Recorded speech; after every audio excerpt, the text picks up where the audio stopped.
Recently আমি একজন ইউটিউবারকে নিয়ে কথা বলছি, যিনি কিনা আগে টিকটকার ছিলেন। যাই হোক, আমি যুক্তি হ্যালো গাইস, আবারও ওমর ভাইকে নিয়ে কথা বললেন এই টিকটকার ইমদাদুল।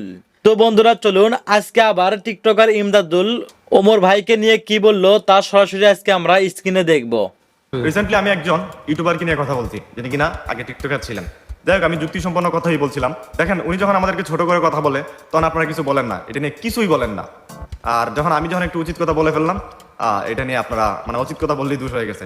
আর যাই হোক, আমি এই জন্য এখান থেকে বিদায় নিতেছি না। আমি মূলত এই ঝগড়াঝাটি আর ভালো লাগে না। আগে একটা ছিল যে এক বিনোদন দিত, যে যাই হোক একরকম বিনোদন দিত, এমন শুধু ঝগড়া, একজনটা একজনকে খোঁচা দিয়ে কথা কয়। আমি এতদিন চুপ ছিলাম, আমি কারো নিয়ে কথা বলি নাই, কোনোদিন কথা বলি নাই। কত ঝগড়াঝাটি হয়েছে টিকটকে, তাও আমি কারো নিয়ে কোনোদিন কথা বলি নাই। ইদানিং মনে করেন যে একটু বেশি হয়ে গেছিল। দেখেন, ভিডিও দেওয়াটাও কিন্তু আমাদের অভ্যাস হয়ে গেছে, তাও এই অভ্যাসটা ছাড়তে হবে। কিছু করার নেই। আপাতত ভিডিও আর ছাড়তেছি না। যদি আমার ভিডিওগুলো যদি একটু হলো আপনাদের ভালো লাগে থাকে, তাহলে শুধু বলবো আমার এই চেহারাটা শুধু মনে রাখেন। ঠিক আছে, সবাই ভালো থাকবেন, সুস্থ থাকবেন, আল্লাহ হাফিজ।